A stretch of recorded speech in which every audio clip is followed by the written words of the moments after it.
Probability topic का DPP 1 का question 5 करेंगे।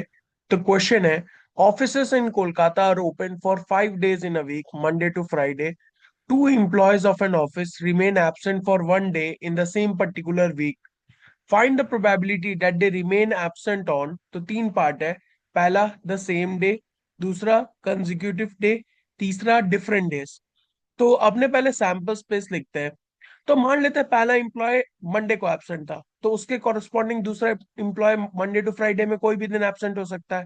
तो अपने सैंपल स्पेस में क्या क्या लिख सकते हैं? Monday Monday, Monday Tuesday, Monday Wednesday, Monday Thursday, Monday Friday. Similarly first employ हम लोग का ट्यूसडे एब्सेंट हो सकता है। अगर वो ट्यूसडे एब्सेंट होगा तो ट्यूसडे के कॉरेस्पॉन्डिंग सेकंड एम्प्लॉय कोई भी दिन मंडे टू फ्राइडे में एब्सेंट हो सकता है। तो क्या क्या होगा? Tuesday Monday, Tuesday Tuesday, Tuesday Wednesday, Tuesday Thursday, Tuesday Friday. ऐसे करते करते अपने सारे सैंपल स्पेसेस के आउटकम्स लिख दिए। तो एंड में अगर अपने देखें तो टोटल आउटकम्स कितने आ जा रहे हैं? 5 into 5, 25 आउटकम्स आ जा रहे हैं। तो पहला पार्ट में पूछा है कि सेम डे प्रोबेबिलिटी की दोनों दिन इन दोनों इंप्लॉयज जो है सेम डे एब्सेंट थे। तो अपने फेवरेबल आउटकम्स क्या होंगे? Monday Monday, Tuesday Tuesday, Wednesday Wednesday, Thursday Thursday, Friday Friday.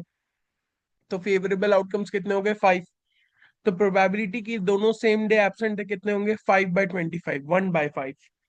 तो सेकंड पार्ट में बोला है कि कंजिक्यूटिव डेज एब्सेंट हो। तो प्रोबेबिलिटी की दोनों कंजिक्यूटिव डेज एब्सेंट हो तो उसके लिए सबसे पहले फेवरेबल आउटकम्स देखते हैं। तो फेवरेबल आउटकम्स में क्या क्या होगा? मंडे ट्यूसडे हो सकता है, ट्यूसडे मंडे हो सकता है।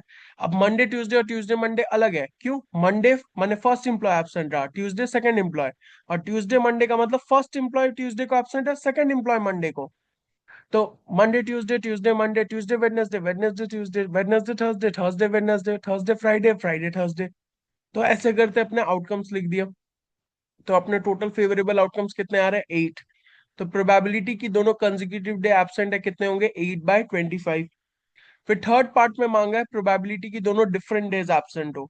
तो ये कॉम्प्लीमेंट्री इवेंट हो जाएगा एज कंपेयर टू प्रोबेबिलिटी दोनों सेम डे एब्सेंट हो।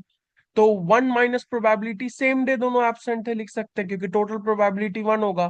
तो 1 - 1/5 कितना आ जाएगा? 4/5। तो अपने तीनों पार्ट सॉल्व कर लिया। पहला पार्ट का आंसर आ रहा है 1/5, दूसरा पार्ट का आंसर आ रहा है 8/25, और तीसरा पार्ट का आंसर आ रहा है 4/5। तो ये हम लोग के आंसर है।